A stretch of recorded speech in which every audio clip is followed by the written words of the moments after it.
Hello everyone, myself Gulab Thumre and welcome to the channel Edion Tips. बघा पाठीमागच्या लेक्चरमध्ये आपण मेंडेलचे 2 लॉज बघितले होते आणि आजच्या लेक्चरमध्ये आपण बघणार आहोत that is the incomplete dominance. Okay, incomplete dominance आपण बघणार आहोत.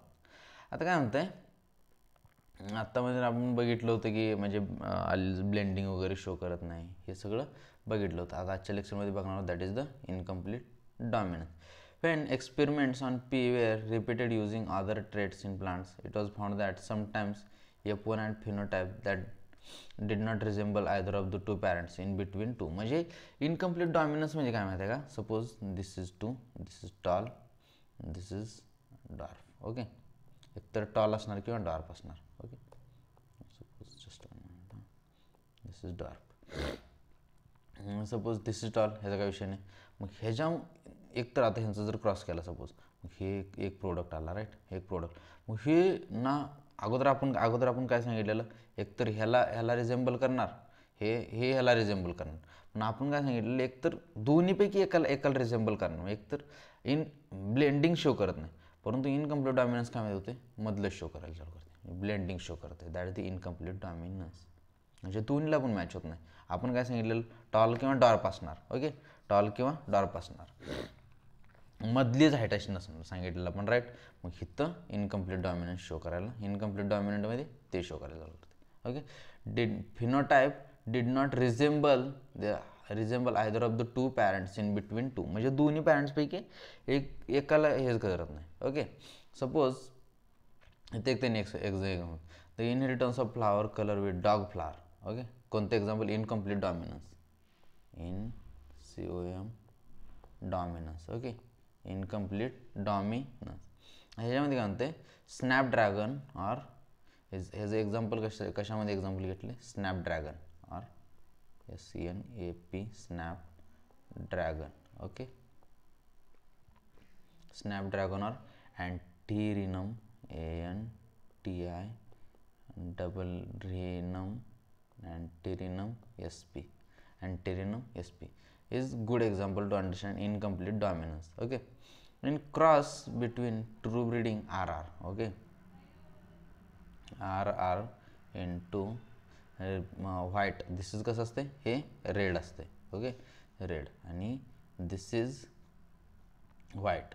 Okay, white. ह्याच्यामध्ये काय म्हणतात, F1 हे केलं. ओके, आपल्याला काय भेटतं, आता आपल्यातनं काय भेटणार, ऑब्विसली आपल्या ह्याच्यानुसार आर परत आर सगळं हे भेटलं. ओके, हे पहिले हे झालं in cross breed true F1 RR pink. Okay, आपल्याला ह्यातनं आणखी सेल्फ पॉलिनेशन करून भेटल्यानंतर वगैरे काय भेटलेलं आपल्याला, हे जे ॲक्च्युअल प्रोडक्ट काय भेटणार, त्याचे एकतर RR, परत दुसरा म्हणजे RR, म्हणजे F2 जनरेशन नंतर काय भेटणार, RR. हे 3 प्रोडक्ट भेटणार F2 जनरेशन नंतर, राईट. आपलं हे तर बरोबर आहे, एवढं बरोबर आहे. मग ह्याच्यानुसार काय होतं, आता दिस इज रेड. ओके, पण दिस इज आपल्यानुसार रेड आहे. आपल्याला काय वाटणार, दिस हे, कारण ह्यातलं डॉमिनन्स R आहे ना, सो रेड आहे, रेड पाहिजे तसं आपल्या डॉमिनन्सनुसार. परंतु ॲक्च्युअलमध्ये इथं काय होतं माहिती आहे, this is pink, this is not red, this is pink, this is again white. This is incomplete dominance, म्हणजे वेगळंच काहीतरी शो करते. Okay, in cross between true breeding red flower and true breeding white flower RR, the F1 R was pink. F1 RR was pink. Why? When F1 was self-pollinated, F2 resulted in ratio RR red, this was pink and this was white. ते सांगितले, that's all. म्हणजे दिस was this pink, किंवा F1 मध्ये जरी हे घेतलं ना, RR, this was pink, that's all. Here genotypic ratios exactly you'd expect Mendelian, म्हणजे मोनोहायब्रिड एक्झॅक्टली जिनोटायपिक रेशिओ सगळा सेम टू सेम आला. परंतु इथे चेंज काय झालं, तर फिनोटिपिक रेशिओ चेंज झाला. ओके, म्हणजे ॲक्च्युली काय विषय झाला सांगा, आपण थोडंसं डिटेलमध्ये समजूया. हा आपल्याला एक स्नॅपड्रॅगनचं हे घेतलं, ह्याचा क्रॉस कशासोबत केला, ह्याच्यासोबत क्रॉस केला, राईट. मग ह्यातून आपल्याला काय भेटणार, जिनोटिपिक रेशिओ आपला ॲक्च्युली RR. ओके, परत RR आर आर परत आर आर. मग हे ॲक्च्युली आपल्यानुसार कसं यायला पाहिजे, दिस इज कम्प्लिटली एक डॉमिनन्स असणार, दॅट इज रेड यायला पाहिजे आपल्यानुसार, राईट. दिस वन रेड यायला पाहिजे, परंतु इनकम्प्लीट डॉमिनन्स असल्यामुळे ह्यात इनकम्प्लीट डॉमिनन्स होतं आहे, त्यामुळं हे येतं आहे पिंक येतं. मग परत एकदा आणखी ट्राय करून बघूया म्हटलं. हे आर आर इंटू काय केलं, sorry R R into the R R ह्याचं क्रॉस करून बघितलं. ओके, मग यातून काय भेटणार, suppose this one is the R R into ह्याचं आर आर इंटू ह्याचं sorry R not into, just one minute, R R and last one R R. मग हे जे होतं ना आपल्यानुसार हे काय यायला पाहिजेत, हे दोन, हे पिंक आहे ठीक आहे, हे रेड येणार. ओके, आणि हे व्हाईट आलं ठीक आहे, परंतु हे आपल्यानुसार हे काय यायला पाहिजे होतं, दिस वन आपल्यानुसार रेड पाहिजे होतं, परंतु ह्यात कम्प्लीट हे जे आहे ना कम्प्लिटली डॉमिनेट नाही करू शकत, कम्प्लिटली ह्या व्हाईटवरती कम्प्लिटली डॉमिनेट नाही करू शकत, त्यामुळं हे रेड न येता इथं काय होतं आपल्याला पिंक भेटते. That is the incomplete dominance, म्हणजे ब्लेंडिंगमधलंच काहीतरी शो करणार. एक आपलं अगोदर काय होतं ह्याच्यानुसार, तर दोन्हीपैकी एक पॅरेंट भेटणार, राईट. परंतु इथं ह्यो पण पॅरेंट भेटतोय ना ह्यो, म्हणजे आपलं दोन्ही पॅरेंट नाही, वेगळंच काहीतरी भेटतंय. That is the R is not completely dominant on R. Okay, ते सगळं सांगितलेलं आहे. Okay, done. Phenotype ratio changed from this to 1 to ratio. What happened, R was not completely dominant over R, and this made it possible to distinguish R red from R pink, red and white. Okay, that is the incomplete dominance. Okay, explanation of concept of dominance, म्हणजे what is exactly dominance? Dominance काय म्हणते? To tackle these questions we must in genes does. Every gene you know contains, now these alleles need to be always identical, hetero. One may be different due to some changes undergone. Okay. Next chapter, let's take an example. Gene contains information producing an enzyme. Now there are two copies of this gene, these two allelic forms. Okay, आता actually काय म्हणते, theoretically the modified allele could be responsible for production of, म्हणजे जे modified अल्लील असते ना theoretically, ते modified allele could be responsible for production of. Modified allele जे असते ना तीन टाईपचे एन्झाईम प्रोड्यूस करते. एक तर एकदम normal or less efficient enzyme, दुसरं म्हणजे एकदम नॉर्मल एन्झाईम, किंवा सेकंड म्हणजे नॉन फंक्शनल एन्झाईम, आणि एन्झाईमच प्रोड्यूस करत नाही. असं तीन टाईपचे मॉडिफाईड अल्लील हे प्रोड्यूस करत आहे, एन्झाईम प्रोडक्शन करते. ओके, आता पहिला आपण घेऊया normal or less efficient enzyme. Okay, त्यानं सपोज मॉडिफाईड अल्लीलनं कोणकोणते एन्झाईम प्रोड्यूस केले, एक तर नॉर्मल एन्झाईम प्रोड्यूस केला, परत दुसरा आहे ते non functional. Okay, non functional, आणि थर्ड वन मला प्रोड्यूसच नाही करायचं म्हटलं, not produced. Okay, not produced म्हणजे पहिल्या स्टार्टिंगला नॉर्मल एन्झाईम प्रोड्यूस केला, त्यानंतर नॉन फंक्शनल. ओके, आणि थर्ड वन इज द एन्झाईमच नाही प्रोड्यूस करायचं म्हटलं, म्हणजे पहिल्यांदा एन्झाईम प्रोड्यूस केला, ठीक आहे, नॉर्मल प्रोड्यूस केला, परत दुसऱ्यांदा एन्झाईम प्रोड्यूस केला पण एकदम नॉन फंक्शनल बिनकामाचा प्रोड्यूस केला, आणि तिसरा म्हणजे एन्झाईमच मला प्रोड्यूस नाही करायचं, ह्या काय करणार आहे करायचं असं म्हटलं. ओके, दॅट दी तीन टाईपचे एन्झाईम प्रोड्यूस केले. आता ह्याचे इफेक्ट कसे होतात बघूया. तर ह्याचे इफेक्ट कसे होतात. In the first case modified allele is equal to unmodified allele. Okay, modified allele is equivalent to unmodified allele, that is it will produce same phenotype, that is trait in transformation of substrate. Yes, okay, म्हणजे it will produce same phenotype, same to same phenotype produce करणार. Okay, such equivalent very common, म्हणजे आपण जे कॉमनमध्ये. But if there allele produce non functional enzyme or no enzyme, म्हणजे ते जे enzyme होता ना त्यांना जर काय म्हणतात नॉन फंक्शनल एन्झाईम और म्हणजे काय म्हणतात एन्झाईमच नाही प्रोड्यूस केला, the phenotype may be affected, and this phenotype trait will be dependent on functioning of unmodified allele. Unmodified अल्लीलच्या फंक्शनिंगवरती डिपेंड आहे. Unmodified allele which represent the original phenotype is dominant allele, and modified allele is generally recessive allele.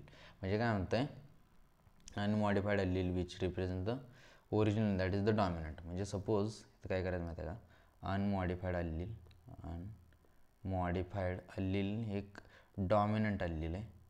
Okay, dominant अल्लील आहे. Okay, आणि another one is the modified अल्लील.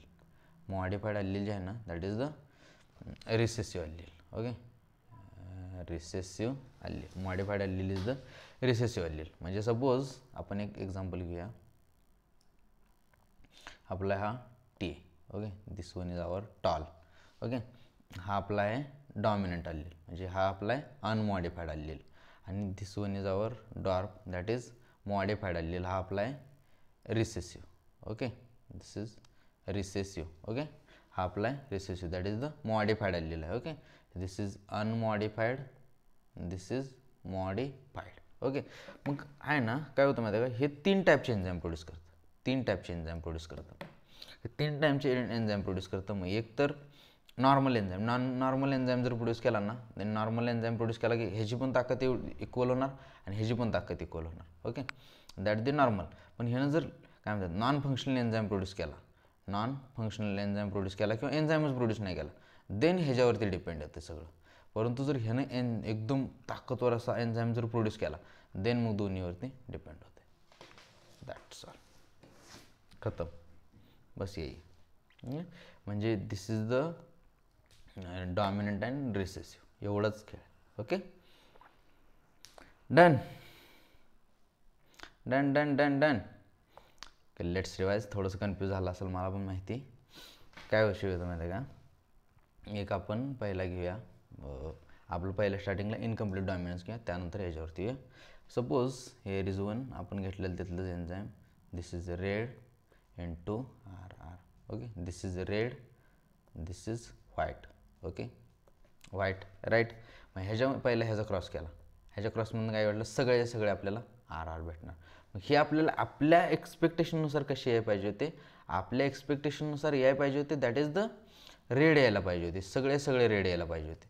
परंतु ॲक्च्युअलमध्ये येतात कसे, that is the pink. म्हणजे मधलंच भेटलं ना, मधलंच भेटलं, that is the pink. That is incomplete dominance.